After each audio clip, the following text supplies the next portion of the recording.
Here's a headline that sums up the current state of movies. The 2024 box office top 10 are all sequels. This is a headline I came across on an article posted on Reddit, and it's genuinely kind of crazy while also being strangely fascinating. The top 10 films on this list so far include Inside Out 2, Deadpool and Wolverine, Despicable Me 4, Dune Part 2, Godzilla Kung Fu Panda 4, Beetlejuice, Bad Boys Ride or Die, and Kingdom of the Planet of the Apes. Not to mention number 11 and 12 being Twisters and Alien Romulus. On the surface, this kind of confirmed what I was already seeing in the last 5 to 10 years or so, ever since Disney first began their live-action adaptations of their past works. Everything was becoming a sequel, or was at least somehow a reboot, a remake, or a reimagining that used an existing IP to then be the launching pad for a quote-unquote new film in the present. But it worked, even despite all the reviews. When the Lion King live-action film made over $1 billion, that then set a precedent that this was possible, and lo and behold, it soon enough had company with films like Inside Out 2. Hell, even Despicable Me 4 made nearly $1 billion.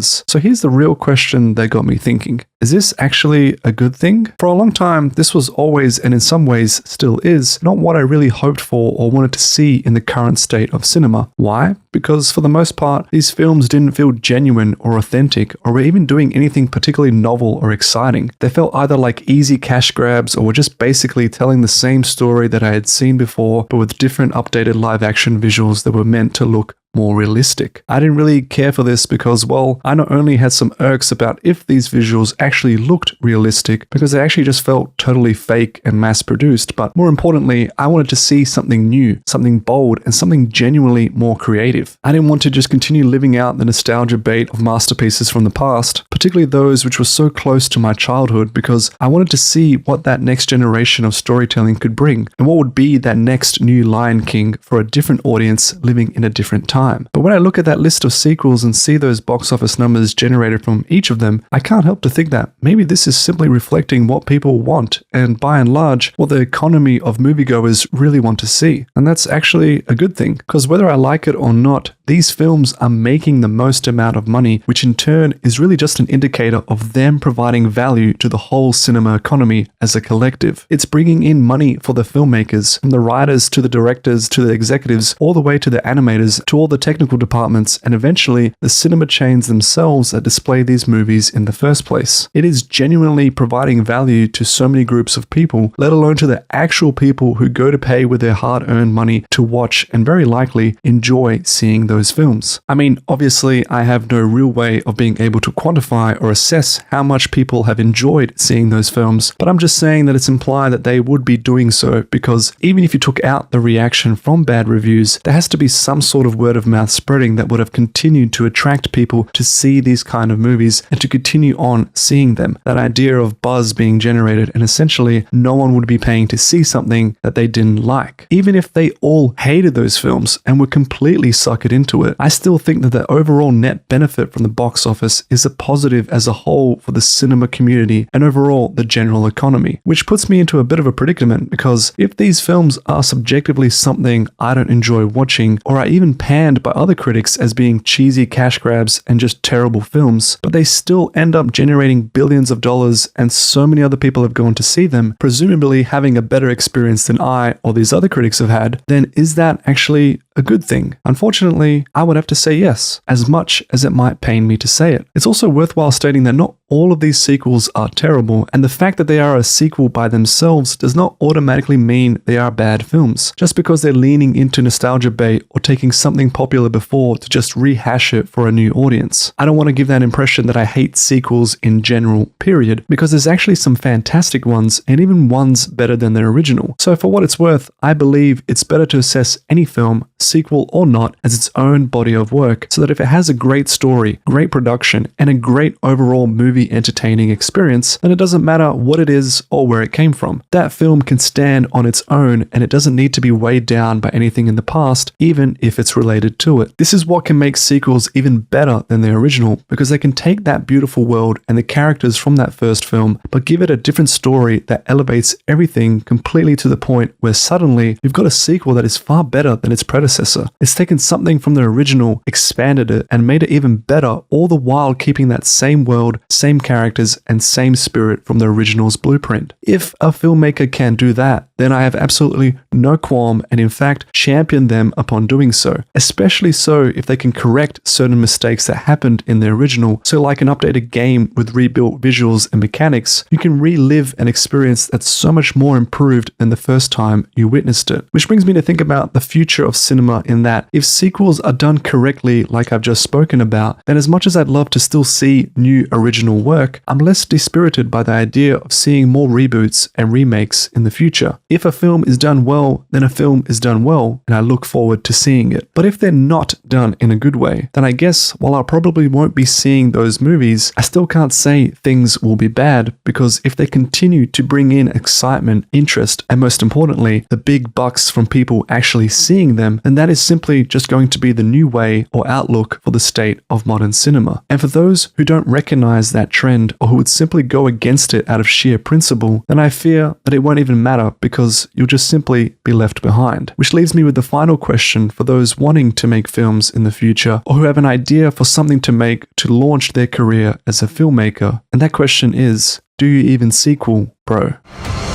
Magic mirror on the wall. Who's the fairest one of all?